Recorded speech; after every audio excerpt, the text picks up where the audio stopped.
Xtra 4A football preview show. My name is Bob Romanek. With me is Kyle Odegaard, who covers 4A football for us at the Tribune. Kyle, why don't you tell us about some of the top storylines going on in 4A football this year? Well, in 4A1 this year, Saguaro's three-time defending champions, but it's a whole new team now, only 3 returning starters. They are on a 33-game win streak from the last 3 years. Mountain View's is 40. That's the top in 5A or 4A, so I think they're kind of gunning for that.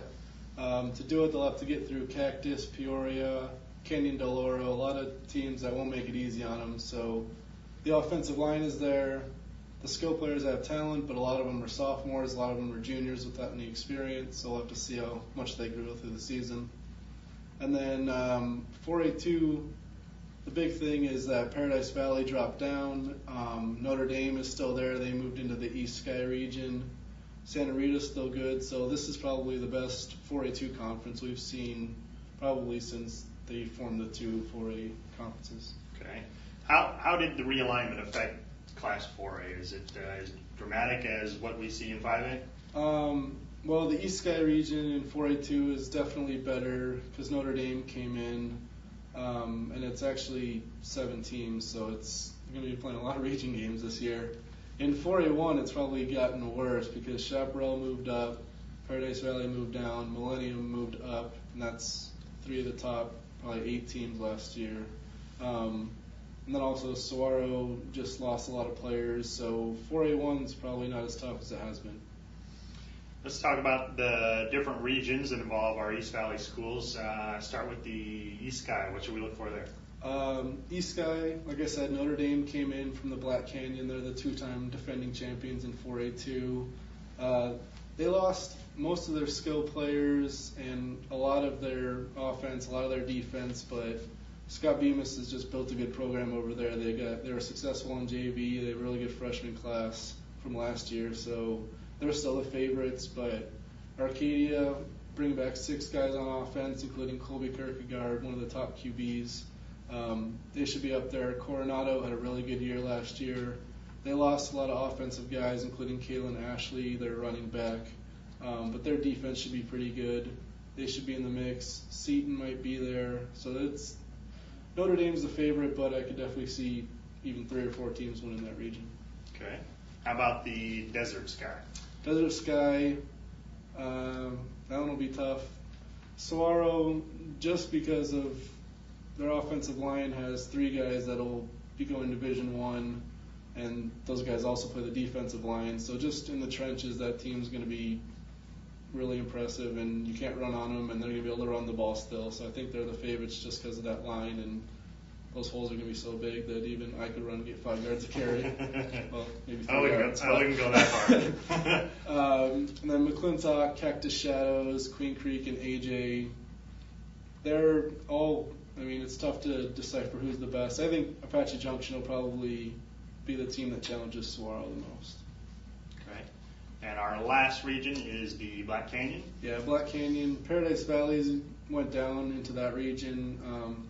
They're our preseason number 1 in 4A2, so they're the favorite in that region.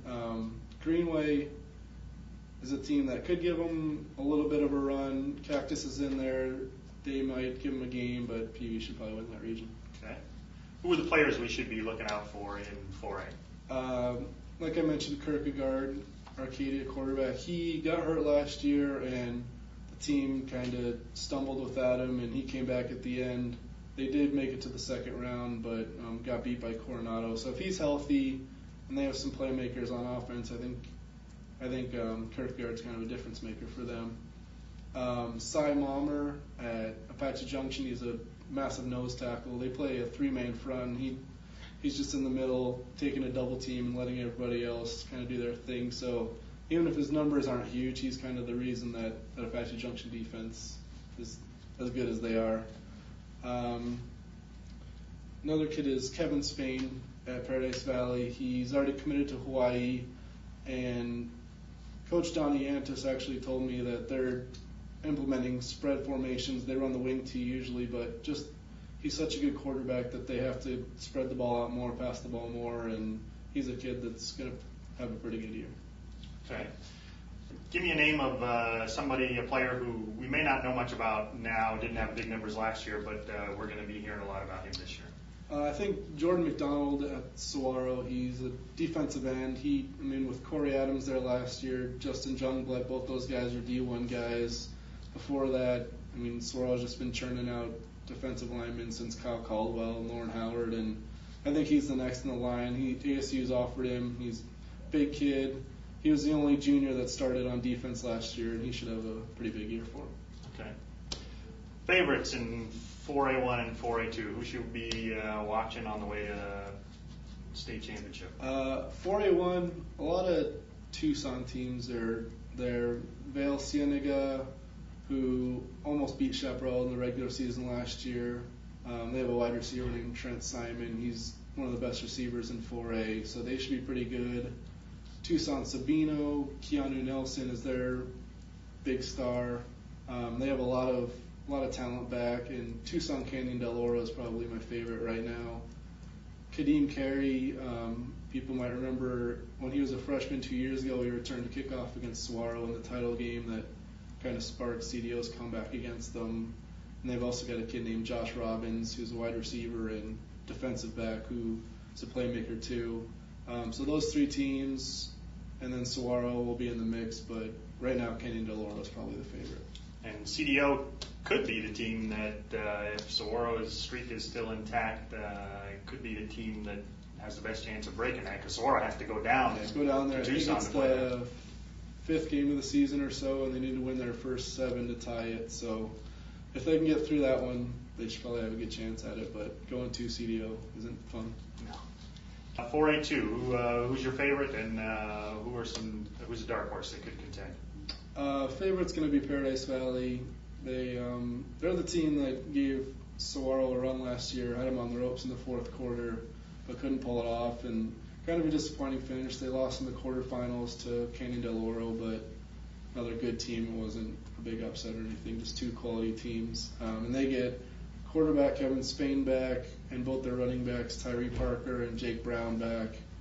And Parker and Brown are both going to play defense, and so they're going to have solid linebackers, and just a solid team who I think it's kind of their time to win a title.